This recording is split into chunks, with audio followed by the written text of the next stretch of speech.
Web, o Coco Seco do Esporte. Estamos aqui com o seu Antônio Tomás de Aquino, mais conhecido como seu Castilho. Seu Castilho, que tem uma vasta história aqui na região de Queimadas, no futebol amador, tem experiência e está aqui nessa tarde para nós passando um pouco da sua experiência e relembrando um pouco das suas características como atleta de futebol na região de Queimadas. Seu Castilho, o senhor que já jogou com grandes jogadores profissionais, na época, né, jogadores que tiveram nome, né? E na época, qual era a maior dificuldade na época, seu Castilho, para se formar uma equipe na região? Qual era a maior dificuldade? Dificuldade de bons atletas, né? Jogador comum tinha em todo canto, tem, né? Como ainda hoje tem, né? Tem um jogador médio, bom e o ruim, como se diz, né? Então, na época era desse jeito também, só que não tinha o apoio que tem hoje. O futebol é muito dinâmico, como se diz, né? Na época tudo era com dificuldade, portanto, como eu lhe disse, não se jogava, pensava em dinheiro, a gente pagava para jogar, né? Contribuía com o time para segurar o time.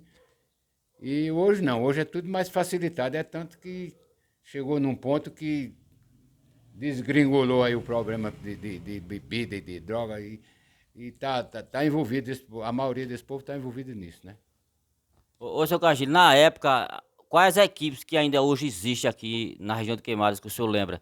Que na época também, tipo assim, o Fluminense, da Baixa Verde, o Estrela Vermelha, na época já tinha essas equipes? O senhor jogou contra essas equipes? Joguei contra as elas todinhas, Estrela Vermelha, Fluminense, menino, como é o nome do time de Ronaldo? Pioneiros, Santos, né? Times aí que me foge até a memória, né? E Campina Grande era muitos times bons que tinha em Campina, que eram quase todo domingo vinha jogar aqui, a gente ia para lá e era assim. E como era o transporte para ir para esses jogos fora assim? Antigamente era. Como era o transporte? Me diga aí, senhor. Geralmente era em caminhão, né? Geralmente era caminhões, né? Mas quando era mais longe, a gente ia de ônibus, né? Fretava-se ônibus e ia de ônibus. Mas com muita dificuldade, né? Teve uma época que. Umas épocas, né? Porque foi dois presidentes aqui que elevou muito o nome do time em todas as condições, né? Em termos de material, de pagar, dar uma melhor viagem para a gente quando ia jogar fora, foi no tempo de seu Euclides Sapateiro, né? Que era o pai de Djalma, que hoje é Polícia Federal, né? E o finado Zé Vicente, que tinha uma condição melhor e pautava o time com uma boa gestão, como se diz. Muito bem. Seu Castilho, o senhor sabe de muitas histórias. Me diga uma coisa, o senhor lembra de alguma história de algum jogador que jogava descalço, que fazia alguma presepada quando estava jogando, fazia gol? Tem alguma história assim, mais ou menos? Rapaz, eu não lembro não, viu? Lembra não, eram todos jogadores comuns, né? Como não tinha assim. Mas jogar descalço tinha? Também jogava descalço. O Nacional mesmo era um time, na época era descalço, mas depois, já através do Ipiranga mesmo, que já era um time mais sólido na praça, como se diz, né? Foram tudo. O tempo foi evoluindo e só jogava calçado, né? Mas antes era descalço mesmo. Bola de borracha. Bola de borracha, eu ia perguntar isso também. Bola de borracha. Bola de borracha, outra coisa. E já aconteceu alguma vez que o senhor ia a pé, ou vinha a pé, algum jogo que vocês foram jogar em algum lugar distante, no sítio? Por acaso a gente viemos, não foi um jogo num meio de semana, num dia santo, lá em Baixa Verde.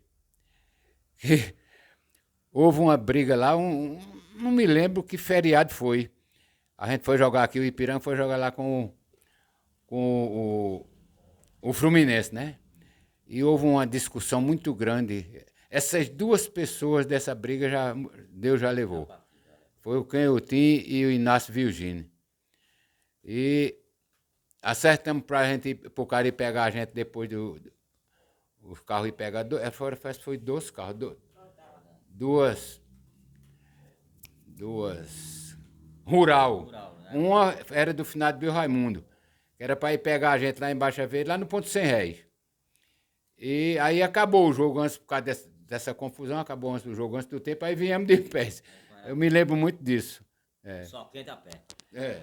Muito bem, estamos aqui com o seu Castilho, aqui um dos grandes atletas da década de 60, de 70, aqui da região de Queimadas. Seu Castilho, relembra o nome, o senhor já falou o nome de alguns, mas fica à vontade se o senhor lembrar o nome de mais alguns atletas que fez parte aqui do futebol junto com o senhor aqui na região de Queimadas. Zagueiro, goleiro, atleta, centroavante, não só da sua equipe, de várias equipes aqui do sítio e aqui da cidade de Queimadas e também de Campina Grande. Fica à vontade.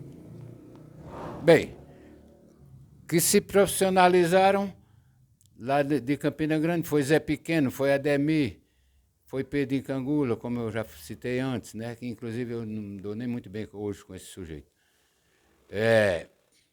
Aqui de Queimadas, Djalma, o João Laurindo, Canhotinho, Celso, que graças a Deus ainda é vivo, Zé Forte, que inclusive é meu compadre, Antônio Lucena, Mário, esse pessoal, né? Eram todos bons jogadores, bons jogadores. Antônio Lucena fazia gols até de bunda, como se diz. Me desculpa a expressão, mas era irmão de Ricardo Lucena. Era. E muitos outros aí, né? Muitos outros. Tinha um rapaz de Campina que jogava aqui também, chamava-se Zé Macaco. Gente de primeira linha. Só tinha gente boa na época, né? São essas pessoas que eu me lembro muito deles. E na sua época, um jogador que se destacava realmente aqui nas equipes quando jogava no futebol amador, um jogador, apenas um. Rapaz, eu posso lhe dizer que, sem sombra de dúvida, Deinha, viu? Deinha, que ainda hoje ele joga bola ainda por aí. Eu converso com ele de vez em quando, mas nem toca no assunto de futebol. Deinha foi um astro aqui, viu? Deinha e Antônio Neguinho, que inclusive foi profissional, que já jogou nesse time que eu já falei. Daí Antônio Neguinho, dois jogadores. Antônio Neguinho.